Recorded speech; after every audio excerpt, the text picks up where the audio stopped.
والسلام علیک یا رسول اللہ وعلی آلک واصحابک یا حبیب اللہ، الصلاۃ والسلام علیک یا نبی اللہ وعلی آلک واصحابک یا نور اللہ۔ میٹھے میٹھے اسلامی بھائیوں، درود پاک پڑھنے کے بے شمار فضائل و برکات ہیں۔ مصطفیٰ جان رحمت شمع بزم ہدایت صلی اللہ تعالی علیہ وسلم کا فرمان عالی شان ہے کہ جو کوئی شخص مجھ پر ایک بار درود پاک پڑھتا ہے، اللہ تعالیٰ اس پر 10 رحمتیں نازل فرماتا ہے، اس کے 10 گناہوں کو مٹا دیتا ہے اور اس کے 10 درجات کو بلند فرماتا ہے۔ تو سبحان اللہ، ایک درود پاک پر اتنی برکتیں ہیں، تو جو کثرت سے درود پاک پڑھتے ہیں ان کو کتنی برکتیں نصیب ہوتی ہوں گی۔ تو ہم سب کو مل کر کثرت کے ساتھ درود پاک پڑھنے ہیں۔ آئیے مل کر محبت کے ساتھ بآواز بلند درود پاک پڑھ لیں۔ صلو علی الحبیب صلی اللہ تعالی علی محمد صلی اللہ علیہ وسلم۔ کبھی رات میں ایسا ہوا ہوگا آپ کے ساتھ کہ آپ بڑے دکھی ہوں گے، ٹینشن میں نیند نہیں آئی ہوگی، بچپن میں خاص طور پہ یا جوانی میں، اور آنکھوں میں آنسو ہوں گے اور آپ اپنی والدہ کے پاس گئے ہوں گے، نیند سے بیدار ہو کر یا نیند نہیں آ رہی، اور ماں کو کہا ہوگا ماں میں بہت پریشان ہوں، پھنس گیا ہوں ماں، بیمار ہوں یا قرضے میں ہوں، واٹ ایور آپ کا پرابلم تھا۔ سچ بتاؤ ماں نے کیا کیا تھا؟ کروٹ بدل کر سو گئی تھی کہ بیٹا تو جان تیرا کام جانے، یا ماں بھی بے قرار ہو گئی تھی؟ ماں بھی اٹھ کر بیٹھ گئی، ماں نے سینے لگایا، اللہ سے دعائیں کرنا شروع کر دی۔ مجھے ایک بات بتاؤ، میں بستر سے اٹھ کر آنکھوں میں آنسو لیے جب ماں کے پاس گیا، اس ماں نے سینے لگایا۔ کبھی بستر سے اٹھ کر آنکھوں میں آنسو لے کر اللہ کے پاس جاؤ تو صحیح۔ میرا رب تو وہ ہے جس نے میری ماں کے دل میں ممتا بھی اسی نے ڈالی ہے، وہ کئی ماؤں سے زیادہ چاہنے والا ہے۔ ہمارا پرابلم یہ بات ہی نہیں کرتے اللہ سے، ہم سب سے بات کرتے ہیں۔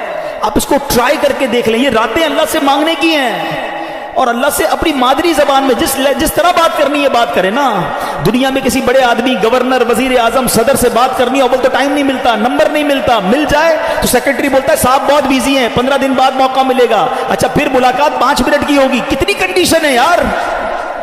میں تو کہہ رہا ہوں خدا سے بات کرنی ہے، احکم الحاکمین سے بات کرنی ہے۔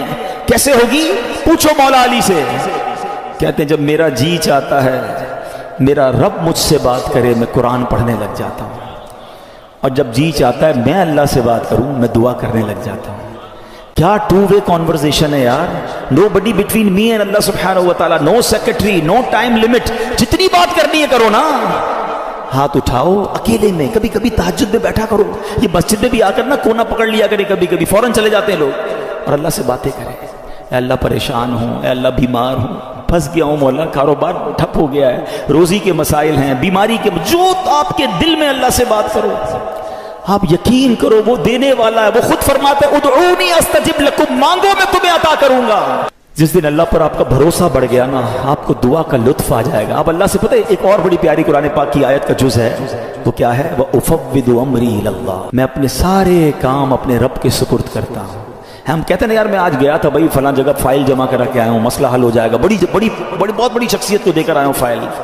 جب آپ یہ پڑھو گے نا تو دل سے آواز آئے گی فائل جمع کرا دی اللہ کی بارے میں۔ آپ کے لیے زبردست وظیفہ لے کر آیا ہوں۔ تفسیر قرآن صراط الجنان کا مطالعہ کر رہا تھا، 22واں پارہ صراط الجنان پیج نمبر 143، اور یہ آیت نمبر ہے 26 سورہ سبا، اس کی تفسیر میں۔ تو کیا کمال کے دو اللہ تبارک و تعالیٰ کے ناموں سے خوبصورت وظائف ملے، الفتاح اور العلیم، یہ یاد کر لیجیے۔ علامہ اسماعیل حقی رحمۃ اللہ تعالی فرماتے ہیں الفتاح، یہ اسم مبارک کا خاصہ یہ ہے کہ اس کی برکت سے مشکلات آسان ہو جاتی ہیں، دل روشن ہو جاتا ہے اور کامیابی کے اسباب حاصل ہو جاتے ہیں۔ نماز فجر کے بعد جس نے سینے پر ہاتھ رکھ کر 71 ٹائمز اس اسم کو یعنی یا فتاح یہ پڑھا تو اس کا دل پاک اور منور ہو جائے گا، اس کا کام آسان ہو جائے گا، اور اس کی برکت سے رزق میں بھی وسعت ہوگی۔ اور دوسرا ہے العلیم، اس اسم مبارک کا خاصہ یہ ہے کہ اس کا ورد کرتے رہنے والے کو علم اور معرفت حاصل ہوگی۔ یہ بھی پڑھتے رہا کریں العلیم العلیم العلیم۔ اللہ تعالیٰ مجھے اور آپ کو اپنے ناموں کا اور اپنا ذکر کرنے کی توفیق عطا فرمائے۔ بہت سارے لوگوں کا دل جو ہے وہ مسجد میں نہیں لگتا۔ مسجد میں پہلے کیوں جاؤں بھائی، اتنا انتظار کرنا پڑے گا، بیان سننا پڑے گا، نماز تو دیر سے ہی ہونی ہے نا۔ یہاں بہت سارے لوگ بالکل جماعت کھڑی ہو جائے اس کے بعد آتے ہیں، کچھ لوگ رکوع میں امام صاحب چلے جائیں پھر آتے ہیں، اور جیسے ہی نماز ختم ہوتی ہے ویسے ہی نکلنے کی کوشش کرتے ہیں۔ یعنی احساس یہ ہوتا ہے، وہ ایسا لگتا ہے، محسوس یہ کرواتے ہیں کہ مسجد میں لوگوں کا دل نہیں لگتا. اور روایتوں میں مومن کی مثال دی گئی کہ مومن مسجد میں ایسا ہوتا ہے جیسا پانی کے اندر مچھلی ہوتی ہے. Fish in the water. مچھلی پانی میں کتنا پرسکون ہوتی ہے، اور مچھلی کو پانی سے نکال دیں تو بے چین بے قرار تڑپتی رہتی ہے.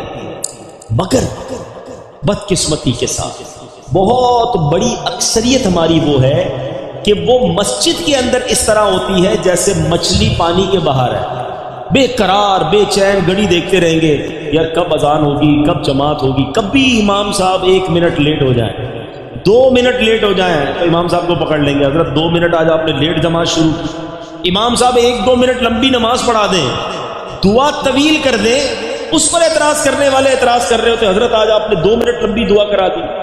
اللہ کے بندو 1-2 منٹ زیادہ اللہ کے گھر میں بیٹھنے کو ملا نا، شکر ادا کرو. اچھا یہی بندہ باہر چائے کی دکان پر گھنٹوں بیٹھ جائے گا دوستوں کے ساتھ، وہاں کوئی ٹائم نہیں دیکھنا، مسجد میں 2 منٹ زیادہ کیوں گزرے اس پر اعتراض شروع ہو جاتا ہے. اس کا مطلب پتہ کیا ہوا کہ دل مسجد میں نہیں لگ رہا. جس کا دل مسجد میں نہ لگے وہ اپنے دل کا علاج کرائے، کیونکہ مسجد کس کا گھر ہے بتاؤ نا. اچھا آپ کے گھر میں بغیر اجازت کوئی آ سکتا ہے؟ دروازہ کھٹکھٹائے کہ آج آپ کے گھر میں رہوں گا، آپ کہیں گے کون ہو بھائی، میں تو جانتا ہی نہیں. جب میرے اور آپ کے گھر میں بے اجازت کوئی نہیں آ سکتا، اللہ کے گھر میں کیسے آئے گا؟ خوش نصیب ہیں وہ لوگ جنہیں روز بلایا جاتا ہے. مسجد میں خود سے کوئی نہیں آتا، بلایا جاتا ہے. جو نہیں آتا نا، اب ماشاءاللہ یہ مسجد اتنی فل ہے کہ پیچھے بھی لوگ کھڑے ہیں. میں آپ سب سے ایک سوال کرنا چاہتا ہوں، کیا صرف جمعہ کی نماز فرض ہے؟ ہونا یہ چاہیے تھا کہ عصر میں بھی مسجد فل ہوتی، مغرب میں بھی فل ہوتی، عشاء میں، فجر میں. اور جو لوگ کہتے ہیں نا یار میں مسجد نہیں جاتا، تمہاری بھول ہے. تم نہیں جاتے، تمہیں بلایا نہیں جاتا. تم اللہ کی بارگاہ میں توبہ کرو کہ اے اللہ مجھے روز اپنے گھر میں بلا، میں اتنا برا ہوں کہ مجھے پورا ہفتہ تیرے گھر میں آنے کا موقع نہیں ملتا. توبہ کر کے اللہ کو راضی کر کے مسجد میں آنا جانا باندھ لو. پنجاب والوں کی ایک بات بڑی مشہور ہے، میں تو جب بھی پنجاب آتا ہوں، باقی شہروں میں بھی ماشاءاللہ ایسا ہے کہ مہمان نواز ہوتے ہیں. جب بھی آئیں بڑا خیال کرتے ہیں مہمانوں کا، ٹھیک ہے نا. تو جب آپ کے گھر کوئی آتا ہے کیا کرتے ہو؟ مہمان خوش ہو کر جائے.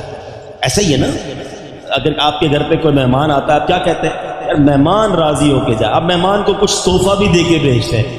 ایسا ہی ہے، جب اللہ کے گھر پر کوئی آئے گا تو اللہ اسے جھولی بھر کر نہیں بھیجے گا، اسے خوش کر کے نہیں لوٹائے گا. خوش نصیب ہے وہ لوگ جو مسجد میں روز آتے ہیں، بیٹھتے سکون سے ذکر و اذکار پڑھتے ہیں. ارے دنیا میں کسی کے گھر جاؤ وہ تحفے کے ساتھ بھیجتا ہے، اللہ کے گھر میں آئیں گے وہ جھولیاں بھر کے لوٹائے گا. تو نیت کر لیں انشاءاللہ. پہلی نیت تو یہ کر لیں کہ اب انشاءاللہ 5 نمازیں مسجد میں باجماعت ادا کریں گے. جمعہ کا دن کوئی عام دن نہیں ہے، یاد رکھیے گا. جمعہ کا دن ایک بڑا خاص دن ہے. اللہ تبارک و تعالی نے ہم پر ایک خاص کرم کیا ہے کہ ہمیں ہر ہفتے یہ دن عطا فرمایا.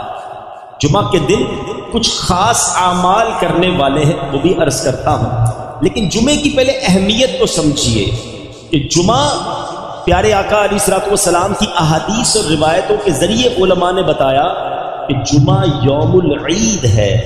جمعہ سب دنوں کا سردار ہے. جمعہ کے روز جہنم کی آگ نہیں سلگائی جاتی. جمعہ کی رات دوزخ کے دروازے نہیں کھلتے. جمعہ کو بروز قیامت دلہن کی طرح اٹھایا جائے گا. جمعہ کے روز مرنے والا خوش نصیب مسلمان شہید کا رتبہ پاتا ہے اور عذاب قبر سے محفوظ ہو جاتا ہے. مفسر شہیر حکیم الامت حضرت مفتی احمد یار خان نعیمی رحمت اللہ تعالی علیہ فرماتے ہیں کہ جمعہ کو حج ہو تو اس کا ثواب 70 حج کے برابر ہے. کیونکہ جمعے کی ایک نیکی کا ثواب 70 گنا ہے، ملٹی پلائی بائی 70. ہم کہتے ہیں نا یار فلاں جگہ اسکیم لگی ہوئی ہے بھائی، 50% ڈسکاؤنٹ، 20% ڈسکاؤنٹ. زیادہ ڈسکاؤنٹ ہو تو سردی میں گرمیوں کا سامان